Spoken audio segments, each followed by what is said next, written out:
Comfort is a silent assassin that enters your life disguised as a friend, offering rest when you have not earned it and safety when you need to be tested. Most people believe that the ultimate goal of life is to arrange their surroundings so that they never have to feel pain, uncertainty, or cold. Yet they fail to realize that this very arrangement is what hollows them out. When the mind is constantly swaddled in convenience, it loses the ability to stand upright against the inevitable storms of existence, becoming fragile and dependent on external conditions for peace.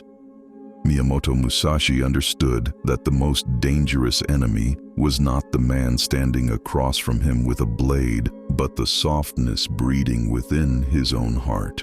He waged a lifelong war against this softness, leaving behind a philosophy called the Dokkōdō, the way of walking alone, which serves as a manual for dismantling the cage of comfort. To understand the severity of this philosophy, we must look at a man named Elias, a modern architect who had successfully engineered all friction out of his life. He lived in climate-controlled rooms, relied on same-day deliveries, and measured his worth through digital validation. From the outside, his life looked perfect. Yet beneath the layers of convenience, he felt a profound fragility, a constant fear that if the systems around him collapsed, so would his identity. He had forgotten how to suffer, and in doing so, he had forgotten who he was. In this state of quiet desperation, Elias encountered Musashi's final work, written in a damp cave shortly before his death. The text did not promise happiness or wealth. It demanded the ruthless removal of weakness. The Dokkōdō contains 21 precepts, but they all point to one truth. You must become a fortress that relies on nothing outside itself. This is the story of how a modern mind applied ancient discipline to break its addiction to comfort. Chapter 1: The Addiction to Pleasure.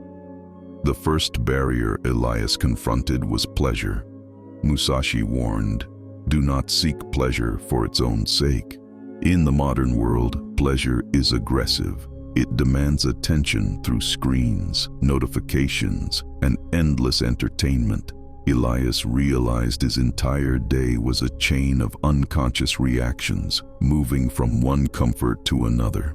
He was not living. He was being stimulated. This constant consumption had weakened his will. Musashi rejected pleasure, not out of cruelty, but to protect mental sovereignty. A warrior addicted to comfort can be controlled by anyone who provides it.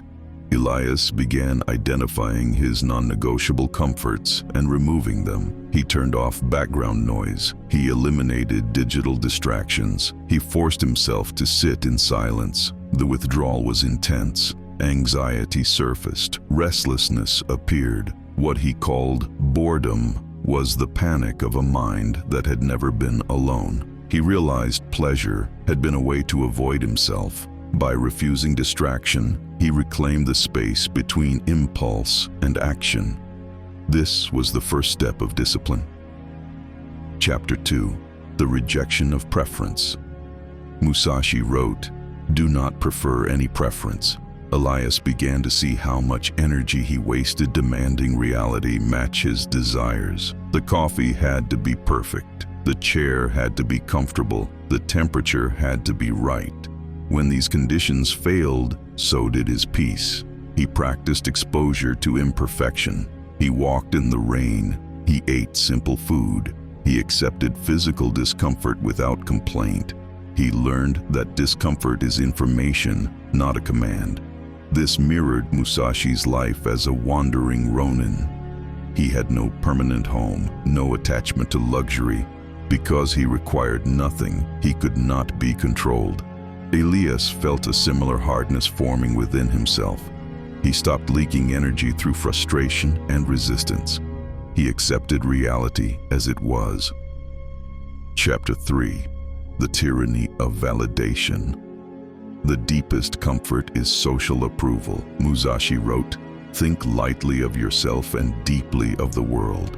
Modern culture reverses this, encouraging obsession with image and reputation.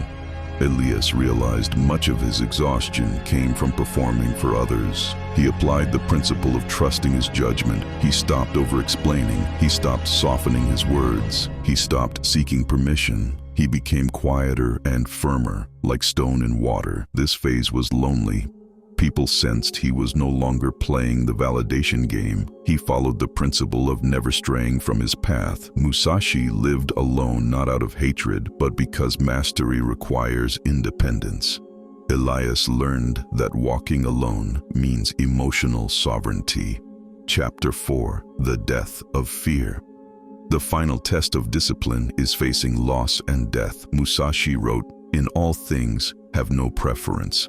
This means not clinging so tightly to life that you become afraid to live. Elias faced a career crisis that threatened everything he had built. In the past, he would have panicked. Now he observed it calmly. Months of discipline had built an immovable mind. Because he did not depend on success for identity, failure could not destroy him. This was the state Musashi called the void, a mind empty of attachment and therefore capable of precise action. Conclusion: we live in an age that worships comfort. We are told that happiness comes from insulation and convenience. But Musashi taught that comfort produces fragility, while discipline produces freedom. The Dokkōdō is not a relic of history. It is a challenge to the modern soul. You do not need to live in a cave to walk the way. You must build one within your mind, a place where noise cannot enter. It begins with refusing one unnecessary pleasure, accepting one unwanted difficulty, trusting your own footing over the crowd. You return to this stance again and again until it becomes the way you live.